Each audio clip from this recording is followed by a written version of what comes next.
Good morning. This is the Tuesday before the Eiffel Grand Prix in Germany, and I did think that I might be heading out to the airport tonight to head to Europe. I'll give you a little bit of background. A few days, maybe a couple of weeks ago, I got word that there might be more photographers allowed into the races this year because at the moment there are only a number of photographers permitted to be at the track. There is one per team, and that photographer has to be dressed in the team's kit and they have to be a part of the team. They're embedded. So for all intents and purposes, they're in that bubble. They cannot go outside of that bubble. So there's 10 of those. And then on top of that, there are a handful of other photographers who are allowed to work trackside, along with the big agencies, the likes of Getty and Agence France Presse.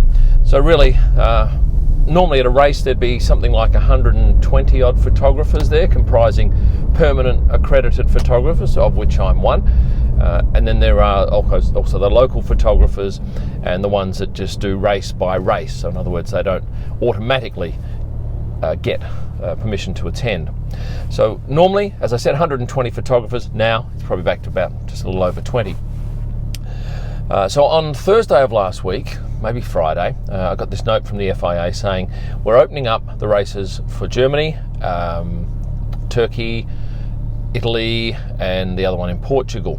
I thought, great, this is what I hoped for. Because I'd already had advance warning, I'd booked a flight. I got a flight out of Perth. I already had my permission to leave Australia, because you must have permission in our country to leave the country during COVID. I had accommodation sorted out. I had car hire at the other end flying into Frankfurt. So I was all set to go. And then I got the note on Friday saying, yes, we're opening it up, but it'll only be 10 photographers per race. Might bump up a little bit if it works well. But the important thing for me was that there was no access to the paddock. Now, for my stuff that I shoot, the stuff that you really like, I need that paddock access. So I thought, oh, that's a real pain in the bum. And then I read on and it said, you can put down your choice of which races you want to go to, because you won't get all of them. You might get one or, I read into it, one or two. So I thought, travelling from Australia, a 20-hour flight, to go to one, maybe two, a rare chance of perhaps three of those four, was it really worth it? And then the real clincher for me is that coming back into Australia, we have to do the 2 weeks quarantine. And I'm a little bit soft, and I didn't really want to be stuck in a hotel at my cost for 2 weeks. So it looks like I'm probably not going to get back until maybe the Middle East races, and hopefully they open up a little bit more, but there's no guarantee of that. And unfortunately, every photographer is in the same boat. We're all lumbered with those conditions. And what it's meant is that there are far fewer photographs coming out of the track each weekend. Normally you'd have 120 people sending out, I don't know, let's say it's 200 photographs. So you're probably ending up with about 15% of that now, and it might bump up to 25% shortly. But certainly any major events, any crashes that are out on track, there's a real chance that they won't get captured, because there's only a handful of photographers hanging around the track section, and the track people cannot mix with the people that are in the paddock. So I'm a little disappointed, because I really was itching to get back. I admit I wasn't that keen to be wearing a face mask, and in Western Australia we don't have to wear the mask, because luckily we've had very few incidents of COVID, and our Premier has shut down the state from the other states of Australia. And thankfully we've managed to stay very safe, which meant that I never had to wear a mask. So to have to go to Europe, and of course Europe's now starting to bump up. Now I guess there's no guarantee either that all of the races that are planned will go ahead,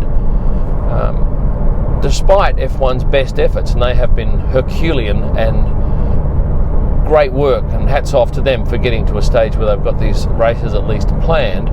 But boy, oh boy, if England keeps going the way it's going, I fear how are the large English contingent going to get out of their country and get back, because I understood that the entry back into Britain without doing the 2 weeks quarantine which had been negotiated for Formula One, was only negotiated up until the Eiffel Grand Prix. And it might have been the last one, so there is some element of doubt there. Not that I was ever going to go to Britain, because they're in a power of strife at the moment. That wouldn't have been terribly prudent. So as it stands now, I'm here in Australia working on more F1 videos, not having to wear a mask, still contacting you via YouTube and Instagram and enjoying that. And at this stage, we'll just see what happens. Is there an opportunity that come, what are we, late November or mid-November, I think, is the first race in the Middle East? Will there be a chance that I can get there? Because that's only one flight to the Middle East. With this flight going out with Qatar, it's a stopover. And you also had to have a COVID test, which I had yesterday, just in case things changed.